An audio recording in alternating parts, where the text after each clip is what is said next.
سب سے پہلے اس کا موضوع دیکھا جاتا ہے نا, اس کا موضوع کیا ہے, وجہ کہ میں یہ علم حاصل کیوں کر رہا ہوں, اس کی غرض و غایت کیا ہے. ہم جب مدرسے میں تھے تو غرض و غایت انگلش میں شاید اس کو کچھ اور کہتے ہیں. تو بھائی انسان کی بھی تو کوئی غرض و غایت ہے یا نہیں ہے, کیونکہ یہ اتنا امپورٹنٹ سوال ہے کہ اگر ہماری پیدائش کا کوئی مقصد نہیں ہے بنانے والے کے پیش نظر, تو پھر انسان میں اور گدھے گھوڑوں میں کوئی فرق نہیں. فرق صرف یہ رہ جاتا ہے کہ انسان بھی عیاشی, جانور بھی عیاشی, لیکن دماغ اس کے پاس زیادہ ہے تو یہ عیاشی ذرا اپنا دماغ استعمال کر کے زیادہ اچھی طرح سے کر لیتا ہے. ان کے پاس اتنی بڑی کھوپڑی, ذہین کھوپڑی بڑی تو بہت ہے, لیکن زیادہ اس میں سافٹ ویئر اچھے والے نہیں ڈلے ہوئے. بیل کی کھوپڑی تو ہماری کھوپڑی سے زیادہ بڑی ہوتی ہے نا, تو وہ اپنے حساب سے عیاشی کر لیتے ہیں. تبھی قرآن کہتا ہے جو کافر ہیں, جو مجھے نہیں مانتے, جو اپنی پیدائش کا مقصد ہی نہیں جانتے, تو اللہ تعالیٰ نے قرآن مجید میں کہا اولئک کالانعام بل ہم اضل, اللہ کی نظر میں یہ جانوروں جیسے ہیں, چوپایوں جیسے ہیں, بلکہ چوپایوں سے بھی بدتر, کیونکہ چوپائے کے پاس تو اپنی زندگی کا مقصد پہچاننے کے لیے دماغ ہی نہیں ہے. ان کو تو اللہ نے دماغ دیا اور استعمال نہیں ہے. تو اب اللہ تو اس چیز سے متاثر نہیں ہوتے کہ آپ 3 پیس سوٹ ٹائی پہن کے اور بڑے آپ کا جناب بڑا ایک اچھا گیٹ اپ ہو اور بہت آپ کا خوبصورت بنگلہ ہو, اور آپ کے, اللہ کہتے ہیں جس کو اپنا مقصد ہی نہیں پتا تو اللہ کی نظر میں اس میں اور جانوروں میں کوئی فرق نہیں ہے, کیونکہ دونوں کا ہدف پھر ایک ہی ہے, وہ ہے خواہشات. دونوں کا ہدف کیا ہے؟ آپ نے یہ لفظ آج کل بہت سنا ہوگا کہ ہم کیوں ہیں بھائی, ہم ہیں انٹرٹینمنٹ کے لیے. یہ آج کل نا لوگوں کی زبانوں پر کیا ہے, لفظ بہت عام ہے کہ ہماری مقصد ہی کیا ہے, انٹرٹینمنٹ, بس خوشی. تو اور کمال کی بات ہے ایسے لوگوں کو خوشی کے علاوہ سب کچھ ملتا ہے, یعنی خوشی کے پیچھے پیچھے اور خوشی ان کے آگے آگے. دیکھو کچھ چیزیں ایسی ہیں کہ اگر ان کو حاصل کرنے کی کوشش کرو گے تو وہ کبھی نہیں ملیں گی. جو آدمی چاہتا ہے نا مجھے کبھی بھی ڈپریشن نہ ہو, وہ اسی بات سے ڈپریشن میں جائے گا وہ. اور جو چاہتا ہے نا میں ہر وقت خوش رہوں, میں آپ کو حلفیہ بول سکتا ہوں وہ خوش رہنے کے علاوہ سب کچھ رہ سکتا ہے. یہ ایسی چیزیں ان کی فکر چھوڑ دو تو یہ خود ہی آپ کے پیچھے پیچھے بھاگتی ہیں. یہ ایسی چیزیں, آپ تو ڈاکٹر ہے نا, دیکھو جو آدمی چاہ رہا ہے, بیٹھا ہوا پڑا ہوا ہے نا بستر پہ, اور چاہ رہا ہے میں کچھ کروں نہیں تاکہ مجھے جو کرنے سے ٹینشن ہوتی ہے وہ نہ ہو. بھاگنے سے ٹینشن ہوتی ہے میں نہیں بھاگ رہا, چلنے سے ٹینشن ہوتی ہے میں نہیں چل رہا, بھوکا رہنے سے ٹینشن ہوتی ہے تو کھاتا رہوں میں, جب دل کیا کھا لیا. تو ڈاکٹر بتائیں گے تھوڑے دنوں میں ٹینشن سے اس کا دماغ کیا ہوگا, پھٹ جائے گا. کیونکہ ٹینشن رکے رہنے سے نہیں ہوتی, کس سے ہوتی ہے, دوڑنے سے. ٹینشن جو ختم ہوتی ہے نا بیٹھنے سے نہیں ختم ہوتی, دوڑنے سے ہوتی ہے. حالانکہ دوڑنے سے تو ٹینشن بڑھتی ہے. سوال پیدا ہوتا ہے, بہت مشکل ہے بات سمجھانا. آپ کہہ سکتے ہو میں آرام سے بیٹھا ہوا ہوں, بالکل بھی ٹینشن نہیں, ابھی جب میں بھاگوں گا تو ٹینشن کم تھوڑی ہوگی, ٹینشن کیا ہوگی, بڑھ جائے گی. بھائی وقتی بڑھے گی, اس کے بعد ایسا سکون ملے گا جو ان پوستیوں کو مقدر میں نہیں ہے جو سارا دن پڑے رہتے. اللہ تعالیٰ نے اس دنیا کا جو میکینزم ایسا رکھا ہے نا, اس میں ایک سسٹم ایسا رکھا ہے کہ جو خواہشات کو پورا کرتا ہے نا اس کی خواہشات پوری نہیں ہوتی. جو خواہشات کو کنٹرول کرتے ہیں نا ان کی زندگی میں اللہ مزے پیدا کر دیتا ہے, مزے بھر دیتا ہے. کھاتے رہنے والے خوش نہیں ہوتے, روزہ رکھنے والے آپ کو زیادہ خوش نظر آئیں گے, وہ زیادہ خوش نظر آئیں گے. خیر, تو جلدی کرتے پھر بات کھنچتی چلی جا رہی ہے. تو دیکھو بھائی اللہ میاں نے ہمیں جو بنایا ہے نا, بہت سارے سوال ہیں, کس نے بنایا ہے, بنانے والے کتنے ہیں ٹوٹل, ٹھیک ہے نا, وہ ہیں کتنے, ایک ہے یا ایک سے زیادہ ہیں, پھر اس نے کسی مقصد کے لیے بنایا ہے, پھر وہ مار کے مٹی کر کے ختم کر دے گا. ان سب باتوں کا ٹاپک آسمانی کتابیں ہیں, کیونکہ یہ ان باتوں کا جواب اللہ کے سوا کسی کے پاس نہیں ہے. کریٹر بتاتا ہے کہ میں نے کیوں بنایا. تو اللہ, یہ بہت اہم سوال ہیں, کیونکہ ان کے بغیر انسان خواہشات کا غلام بنتا ہے. افرأیت من اتخذ الہہ ہواہ, قرآن کہتا ہے تم نے دیکھا جس نے اپنی خواہشات کو اپنا معبود بنایا. تو دنیا میں بہت سی قوموں نے خواہشات کو معبود بنایا, دنیا میں بہت سے افراد نے خواہشات کو معبود بنایا. تو اللہ کہتا ہے کہ میں نے تمہیں پیدا کیا ایک ٹاسک دے کر, اس دنیا کے لیے پیدا کیا ہی نہیں. اگر کیا ہوتا نا تو 60 سال زندگی نہیں دیتا, کم از کم 60,000 سال کی زندگی ہوتی. ایگزامینیشن ہال میں بہت تھوڑا سا ٹائم ہوتا ہے. آپ سارا دن گھر پہ گزارتے ہو، سارا سال گھر پہ گزارتے ہو، ایگزامینیشن ہال میں 2.5 سے 3 گھنٹے ہوتے ہیں آپ کے. کراچی میں پیسے دو تو 4-6 گھنٹے بھی بڑھ جاتے ہیں، اس سے زیادہ نہیں بڑھتے. ٹھیک ہے نا. تو اس کے بعد اس کا جو رزلٹ ہوتا ہے وہ بہت لمبا ہوتا ہے. اب آپ MBBS کر رہے ہیں، ایگزام آپ دیں گے تھوڑی دیر کے لیے، اس کا فائدہ آپ اٹھائیں گے پوری زندگی. ایسا ہی ہے نا. تو اللہ نے کہا یہ زندگی اصل ہے ہی نہیں. اتنے عظیم انسان کو میں نے، اتنی عظیم مخلوق کو میں نے 50-60 سال کے لیے تھوڑی بنایا ہے کہ مر گئے اور مٹی کر کے کیا کر دیا، ختم. اس کے جذبات ہوتے ہیں، یہ قربانی ہے. یہاں دنیا میں ایسے لوگ بھی ملیں گے جنہوں نے 100 انسانوں کو قتل کیا، ایسے برے لوگ بھی ملیں گے، ایسے اچھے بھی ملیں گے جنہوں نے 100 انسانوں کی جان بچائی. تو کیا اللہ سب کو مٹی کر کے ختم، فنش؟ اللہ کہتے ہیں ذالک ظن الذین کفروا، یہ ان لوگوں کا گمان ہے جو میرا انکار کرتے ہیں. تو یہ میرے اوپر بہت بڑا الزام ہے کہ میں نے انسان کو 50-60 سال کے لیے بنایا اور مار کے مٹی کر کے ختم کر دیتا ہوں، اور دنیا میں بڑے بڑے نیک لوگ بھی آ رہے ہیں اور بڑے بڑے قاتل بھی دنیا میں آ رہے ہیں اور سب کو مار کے مٹی کر کے ختم. دنیا میں پورا بدلہ کسی کو دینا ممکن ہی نہیں ہے. نہ اچھائی کا پورا بدلہ ممکن ہے، نہ برائی کا پورا بدلہ ممکن ہے. دیکھو ملک کے لیے لوگ جان دے دیتے ہیں، اسٹیٹ ان کو کیا دیتی ہے؟ ان کے گھر والوں کو تھوڑے بہت بنگلے شنگلے دے دے گی، یہی ہوگا نا. اس کا تو بیچارہ وہ تو گیا نا، اس کو کیا دے دیا اس اسٹیٹ نے؟ اس سے بڑی کوئی قربانی ہو سکتی ہے اپنی اسٹیٹ کے لیے کہ آپ اپنے ملک کے لیے کیا دے دیں؟ جان دے دیں. اس سے بڑی تو کوئی قربانی نہیں ہو سکتی نا. لیکن اسٹیٹ اس کا بدلہ نہیں دے سکتی. اللہ کہتے ہیں جس نے میرے لیے قربانی دی، جس کو شہید کہا جاتا ہے، اس کا بدلہ میرے پاس جنت کی صورت میں. واقعی قربانی چھوٹی تھوڑی ہے. اسی طرح جو لوگ ظلم کرتے ہیں، 100 انسانوں کے قاتل بھی ہیں. جاپان کی آپ تاریخ اٹھا کے دیکھیں نا، جب ان کے آرمی چیف کا کھوپڑا گھوما تھا اور اس نے پوری دنیا فتح کی تھی، کس قدر لوگوں پہ ظلم کیا تھا، کس قدر لوگوں کو مارا تھا. ان کے اپنے فوجی باغی ہونے لگے تھے، جیلوں میں 1 ہفتہ بھوکا رکھتے تھے، بہت زیادہ ظلم کیا کرتے تھے. وہ تو ایٹم بم گرائے تو ان کی عقل ٹھکانے آئی. انہوں نے کہا بھائی آج سے ہم ہیلو ہائے اور تعلیم کو فوکس کرنا ہے ہم نے، ورنہ once upon a time Japan یہ اتنے نیک نہیں تھے جتنے اب ہیں. اب تو ہو گئے خیر نیک، اب تو بہت اچھے ہو گئے، لیکن یہ اتنی تمیز سے تھوڑی ہوئے ہیں.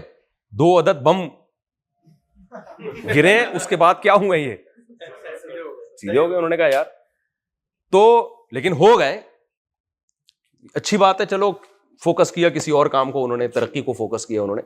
تو انسانوں میں ایسے ظالم بھی ملیں گے، فرعون جیسے بھی ملیں گے، جو ہزاروں لاکھوں بچوں کا ماں کے سامنے ذبح کر دیا کرتا تھا. بوسنیا میں کیا ظلم ہوتے تھے آپ ذرا دیکھیں جا کے. ماؤں کے سامنے ان کے بچوں کے گلے کاٹے گئے ہیں، اور جو ہے نا جوان بچیوں کو باندھ دیتے تھے پول سے، اور وہ 1 ہفتہ بھوکا رہ کے وہیں مرتی تھیں وہ. یعنی ان کو دیکھ کے غیر مسلموں نے خودکشیاں کی ہیں ان کے ظلم کو دیکھ کر. تو دنیا میں میرے بھائی نہ ظلم کا پورا بدلہ ملتا ہے، نہ اچھائی کا پورا بدلہ ملتا ہے. اس لیے قرآن کہتا ہے میں تمہیں مار کے مٹی کر کے ختم نہیں کرتا. مٹی ہوتے ہو یہ تو ایک حقیقت ہے، لیکن اس مٹی کو ریورس کر کے دوبارہ کیا کروں گا؟ انسان بناؤں گا. تو یہ باتیں سائنس کا ٹاپک نہیں ہے، یہ رسولوں کا ٹاپک ہے. تو آپ سے میں صرف یہ گزارش کر رہا ہوں کہ بھائی تھوڑا سا اس سائڈ پہ بھی آنے کی کوشش کرو، ٹھیک ہے نا. ہماری جو ینگ جنریشن ہے وہ موبائل میں، ٹک ٹاک میں، فیس بک میں، اب تو پڑھائی کی بھی نہیں رہی ہے. پہلے تو ہم یہ کہتے تھے خالی پڑھائیوں کو فوکس نہ کرو، تھوڑا مذہب کو بھی جاؤ، مذہب کو بھی دو. اب تو پڑھائی کے بھی نہیں رہے. تو یہ ٹک ٹاک، فیس بک اور یہ ساری چیزیں آہستہ آہستہ ختم ہو جائیں گی، اور آپ کی زندگی آہستہ آہستہ کیا ہو جائے گی؟ تمام. اس کے بعد حسرت اور افسوس کے علاوہ کچھ بھی حاصل نہیں ہوگا. تو اللہ کہتے ہیں جس نے تمہیں پانی سے پہلی دفعہ بنایا ہے تو وہ تمہیں دوبارہ بھی بنائے گا. نبی صلی اللہ علیہ وسلم کے پاس ایک کافر نا بوسیدہ ہڈی کو لے کر آیا اور کہنے لگا آپ کہتے ہو کہ یہ ہڈی دوبارہ زندہ ہوگی. من یحیی العظام وہی رمیم، سورہ یاسین کا آخری رکوع. اس کو بھلا کون زندہ کرے گا؟ تو نبی نے تھوڑی دعویٰ کیا تھا کہ میں زندہ کروں گا. یہ دعویٰ تو اللہ نے کیا. نبی تو صرف ایک نمائندے ہیں، سفیر ہیں. تو نبی صلی اللہ علیہ وسلم پر قرآنی آیات نازل ہوئیں اور اللہ نے فرمایا اولم یر الانسان انا خلقناہ من نطفۃ، ان سے کہہ دیجئے کہ یہ دیکھتا نہیں ہے کہ پانی کا قطرہ تھا، میں نے اس کو انسان بنا دیا. تو وضرب لنا مثلا، اور یہ پانی سے انسان بن کے آج بنانے والے پر اعتراض کر رہا ہے اور کہہ رہا ہے من یحیی العظام وہی رمیم، بھلا ہڈی کو کون دوبارہ زندہ کر سکتا ہے؟ یہ قرآن کی بلاغت ہے. فرمایا ونسی خلقہ، اپنی پیدائش کو بھول گیا. اس کی ایک لاجک پیش کر دی. ایکچولی وہ تو سائنٹیفکلی جو ہے نا ایسے ہوا تھا ونس اپون اے ٹائم، اربوں خربوں سال میں ایک اسپم یوں کر کے یوں یوں ہوتے ہوتے وجود میں آ گیا. ابے کیسا اتفاق ہے یار، نر مادہ بن رہے ہیں، میاں عورت مرد بن رہے ہیں بھائی، اتفاق سے ایک ہی چیز وجود میں آتی ہے نا، میل اور فیمیل. اور پھر بچہ پیدا ہوتے ہی ماں کی چھاتیوں میں دودھ کیوں آ رہا ہے؟ ایسا عجیب اتفاق، تھوڑی دیر پہلے آ جاتا، بعد میں آ جاتا، 1-2 سال کا بچہ ہو جاتا پھر آ جاتا، اور دودھ ہی کیوں آ رہا ہے، کچھ اور کیوں نہیں آ رہا؟ یہ فطرت نے اتنی زبردست مینجمنٹ فطرت کے پاس کہاں سے آ گئی؟ کون سکھا رہا تھا نیچر کو بیٹھ کے یہ سب باتیں؟ تو یہ خود بخود نہیں ہو سکتا. تو اللہ تعالیٰ کہتے ہیں نحن خلقناکم، ہم نے تمہیں بنایا تھا، تم اپنی آنکھوں سے دیکھ رہے تھے. ماں روٹی کھا رہی ہے، بچے کی آنکھ ناک کان بن رہی ہے، پیدا ہوتے ہی اس کی چھاتیوں میں دودھ آ رہا ہے، اور بچے کو کچھ نہیں پتا، لیکن دودھ کا پتا ہے کہاں سے ملے گا اور کیسے حلق میں اترے گا. تو اللہ کہتے ہیں نحن خلقناکم، سورہ واقعہ میں کہتے ہیں سارے پروسیس کو اپنی آنکھوں سے دیکھ رہے تھے. اس کے بعد میرے پیغمبروں نے کہا کہ جو یہ پہلی دفعہ پیدا کر سکتا ہے وہ اس عمل کو ریورس کر کے دوبارہ بھی انسان بنا سکتا ہے. اس وقت تم کہتے تھے یہ ممکن نہیں ہے، کیونکہ ڈارون نے ایسا کوئی ارشاد نہیں فرمایا. اللہ کہتے ہیں ڈارون نے تمہیں نہیں بنایا ہے، بنانے والا میں ہوں، اور میں اپنے پیغمبروں کے ذریعے اور ان پیغمبروں کے سچے ہونے پر بھی میں نے دلائل قائم کر دی ہیں. خود ان پیغمبروں کی سیرت اٹھا کے دیکھو، محمد صلی اللہ علیہ وسلم کی آپ سیرت دیکھ لیں، کیسا نظام پیش کیا ہے. یہ کسی معاذ اللہ نقل کفر کسی جھوٹے انسان میں یہ طاقت ہی نہیں ہے کہ ایسا سسٹم پیش کرے جو 1400 سال کے بعد بھی پوری دنیا کو چیلنج کر رہا ہو اور زندہ بھی ہو، برقرار بھی ہو. کوئی 1400 سال پرانا انسان اٹھا کے دیکھو، اس کی کوئی قانون کی کتاب تو دکھاؤ آپ. کیا 1400 سال پہلے لوگوں میں اتنی عقل تھی، شعور تھا؟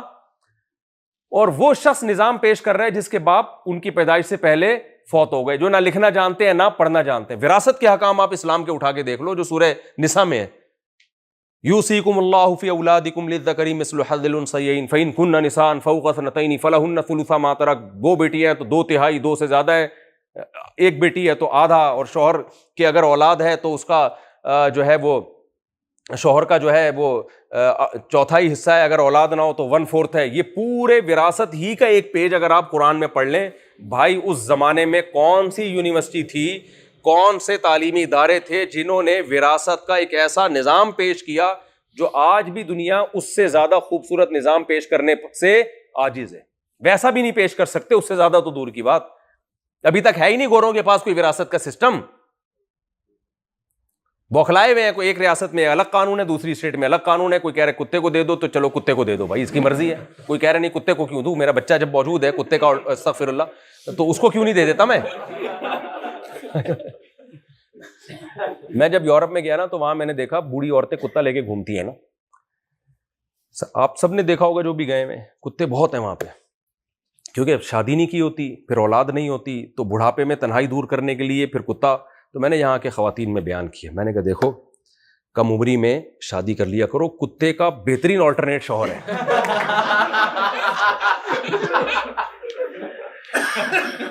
اگر نہیں رکھا نا شوہر تو اولاد بھی نہیں ہوگی، اور بڑھاپے میں پھر کتا. تو کتے کا اللہ نے آلٹرنیٹ دیا ہے، کیا دیا ہے؟ شوہر. کیسا فٹ آ رہا ہے نا، بالکل لگتا بھی کیا ہے اس کے سامنے، لگ بھی وہی رہا ہوتا ہے بالکل بیچارہ. تو خیر، تو اس لیے بھائی اور بھی بہت ساری چیزیں ہیں جن کو ہم نے فوکس کرنا ہے. سمجھتے ہو گے نہیں سمجھتے؟ تو یہ تورات کا بھی یہی مضمون ہے، انجیل کا بھی. جتنی آسمانی کتابیں ملتی ہیں ایک ہی چیز کو فوکس کر رہی ہیں، بھائی تم بنے نہیں ہو، بنائے گئے ہو، بنانے والا ایک ہے. کیونکہ جن لوگوں نے خدا کو مانا انہوں نے پھر شریک کر دیا اس کے ساتھ. تو اللہ کہتا ہے کیسے شرک ہو سکتا ہے؟ جو اکیلا ہے وہ تو وہ 2 تھوڑی ہو سکتے ہیں، ٹھیک ہے نا. قادر مطلق تو ایک ہی ہوتا ہے، تو باقی سارے اس کے محتاج ہیں. تو ایک ہے، اور اس نے ایویں ہی نہیں بنا دیا. ساری کائنات تمہارے لیے بنائی ہے، تمہیں آزمائش کے لیے بنایا. اور آزمائش کیا ہے؟ لیبلوکم ایکم احسن عملا. وہ دیکھنا چاہتا ہے تم میں اچھا عمل کون کرتا ہے. پھر اچھے عمل کی ڈیفینیشن کیا ہے وہ بھی اس نے بتا دی. ورنہ لوگ آج دنیا میں شرابیں پی جا رہی ہیں، زنا کیا جا رہا ہے، ماں باپ کو اولڈ ہاؤس میں جمع کیا جا رہا ہے. اب آخرت کا آپ نے انکار کر دیا تو یہ اخلاقی برائیاں آپ کی سوسائٹی میں آئیں گی، کیونکہ انٹرٹینمنٹ میں سب سے بڑی رکاوٹ بوڑھے ماں باپ ہیں. شراب کے بغیر انٹرٹینمنٹ ہو نہیں سکتی. تو گوروں نے کیا کیا؟ جب مذہب کو اپنی سوسائٹی سے نکالا تو ساری اخلاقی برائیاں ان کی سوسائٹی میں آ گئیں. اب جب اخلاقی برائیاں آ گئیں تو برے بن جاننا چاہیے تھا ان کو. انہوں نے کہا یہ کیسے ہو سکتا ہے کہ ہم دنیا میں تہذیب کے ٹھیکیدار ہیں تو ہم برے کیوں کہلائیں؟ جیسے 3 پیس سوٹ ٹائی میں کچھ لوگ گھوم رہے ہوں اور چھٹے لگا رہے ہوں، لوگ ان پہ لعنت بھیج رہے ہوں یا برا بلا کہہ رہے ہوں, وہ ان کو برا لگا. اب اس برائی کا حل یہ کہ بھائی آپ پہ سٹا سوٹ نہیں کرتا, آپ سٹے یا تو چڈی بنیان میں گھومو, دھوتی بنیان میں گھومو, کام سٹوں والے کرنے ہیں تو ڈریسنگ بھی سٹوں والی رکھو نا. ہمارے یہاں جو چرس پیتا ہے اس کی ڈریسنگ دیکھی ہے آپ نے؟ بالکل چرسیوں والی ڈریسنگ ہوتی ہے کہ نہیں ہوتی؟ کیا خیال ہے؟ پھٹے ہوئے کپڑے اور یہ وہ, تو ٹھیک ہے بھائی, تم جب چرسی ہو تو ڈریسنگ بھی کیا ہونی چاہیے. اب گورے نے کیا کیا, نشے کی ساری چیزیں آ گئیں. پہلے ہمارے یہاں چور چکے لفنگے ہوتے تھے اس طرح کے, گوروں نے ساری اخلاقی برائیاں آ گئیں, تو اب اس سے تو برے, انہوں نے کہا نہ, ڈریسنگ انہوں نے وہی رکھی جو ایک شریف آدمی کی ہونی چاہیے. ٹھیک ہے, اور انسانیت اور ایٹیٹیوڈ یہ سب کر کرا کے, ابے یہ کیا ایٹیٹیوڈ ہے؟ جس باپ نے تمہیں پیدا کیا, جس ماں نے پیدا کیا, کمبختو اس کو تو گھر میں رکھو, اس کے تو قدموں میں جنت تلاش کرو. اس کے بعد اخلاقیات ہیں. کسٹمر سے اچھے بات کرنا وہ تو بات کا درجہ ہے. اماں کو بھی اولڈ ہاؤس, ابا بھی, ابا تو ہے ہی نہیں, کہیں ہوتے ہیں تو فادر ڈے میں پتہ چل جاتا ہے, بہت سو کے ہے ہی نہیں, وہ صرف مدر ڈے ہی منا سکتے ہیں. فادر ڈے منانے میں پہلے بہت تحقیق کرنی پڑے گی ان کو. تو اب مجھے ایک بات بتاؤ, اب انہوں نے کیا کیا, انہوں نے کہا کہ بھائی اصل میں مینرز ہونے چاہیے انسان میں. شراب وراب اور ابا اولڈ ہاؤس اماں اولڈ ہاؤس یہ کلچرل ہے. اصل میں کیا ہونے چاہیے؟ مینرز. یعنی اچھائی کی ڈیفینیشن ہی کو کیا کر دیا بھائی؟ چینج کر دیا. یہ بالکل ایسے چرسیوں کو ہر وقت آنے ملتے تھے, انہوں نے کہا یار ہم چرس تو چھوڑ نہیں سکتے, تو اب ایسا کرو, اور ہم ہیں بھی تہذیب کے ٹھیکیدار, تو اب ایسا کرو 3 پیس سوٹ ٹائی میں فلاں ہوٹل میں ڈیفینس کے وہاں آ جایا کرو, اور چرس نہیں, اس کا نام اینٹی ڈپریشن, اور بہت خوبصورت جو ہے نا وہ جو ہوتی ہے نا وہ سونے کی پلیٹوں میں یہ پیش کی جائے گی, اور یہ نہیں کر کے نہیں پیا کرو, تھوڑا اسٹائل ہونا چاہیے. ٹھیک ہے نا. تو یہ پروپیگنڈے سے پتہ ہے کیا ہوگا, تھوڑے دنوں میں چرسیوں کی سوسائٹی میں عزت بڑھ جائے گی. آپ کی بچی کے لیے کوئی رشتہ لینے کے لیے آئے گا, آپ پوچھو گے بیٹا چرس پیتے ہو, کہہ گئے نہیں, نکلو دقیانوس آدمی, دقیانوس فنڈامنٹلسٹ.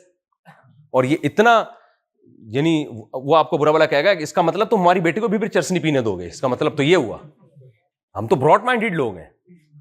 تو شراب, کباب, زنا, گرل فرینڈ, یہ ساری جانوروں والی خصلتیں یہ انسانوں میں آئیں, اور یہ براڈ مائنڈیڈ ہونے کی علامت سمجھی جانے لگی. اور مولوی ٹھہر گئے برے پرانے دقیانوس, یہ تو پیتے بھی نہیں ہیں اور بیویوں کو پینے بھی نہیں دیتے, یہ پردہ کراتے ہیں تاکہ کسی کی ہوس کی نظریں ان پہ نہ, اچھی تھو تھو تھو, یہ بنا کے پیش کر دیا. ٹھیک ہے نا. او بھائی یہ اچھی خصلتیں تھی, یہ اچھی, یہ ابا اماں کو فضائل سناتے رہتے ہیں ماں کے قدموں میں. ترقی کون کرے گا جب ماں کے قدموں میں جنتی تلاش کرتے رہیں گے؟ حالانکہ ماں کے قدموں کا ترقی سے کیا تعلق ہے بھائی, پردے سے کیا تعلق ہے تعلیم کا. وہ ایک حضرت مفتی تقی صاحب جہاز میں جا رہے تھے, تو ایک صاحب الٹے ہاتھ سے کھا رہے تھے. حضرت نے ان سے فرمایا کہ سیدھے ہاتھ سے کھا لیں بھائی. اس نے کہا ایک تو مولویوں نے یہ الٹے سیدھے کے چکر میں ہی لوگوں کو ڈال کے رکھا ہوا ہے, اسی وجہ سے ہم ترقی نہیں کر پا رہے. مفتی تقی صاحب نے کہا آپ نے الٹے ہاتھ سے کھا کے کتنی ترقی کر لی ہے, اس میں کیا جاتا ہے کہ یہ ہاتھ چینج کر کے یہ والا کھا لو. تو ہر چیز کو نا ایسا پروپیگنڈا کر کے بنا کے پیش کر دیا. تو بھائی اگر اسلام ترقی میں رکاوٹ ہوتا تو مسلمان, جو میں نے بھی مثال دی ہے, 400 سال تک مسلم سائنٹسٹ کے علاوہ کسی شعبے میں نام ہی نہیں ملتا تھا. تو یہ تو اسلام کی عروج کا دور تھا نا. اسلام کے زوال کے دور میں سائنسی ترقی سے محروم ہوئے. جب عروج کا دور تھا تو ہماری ہی پوری دنیا میں بدماشی تھی, پوری دنیا کے بدماش ہم ہی تھے.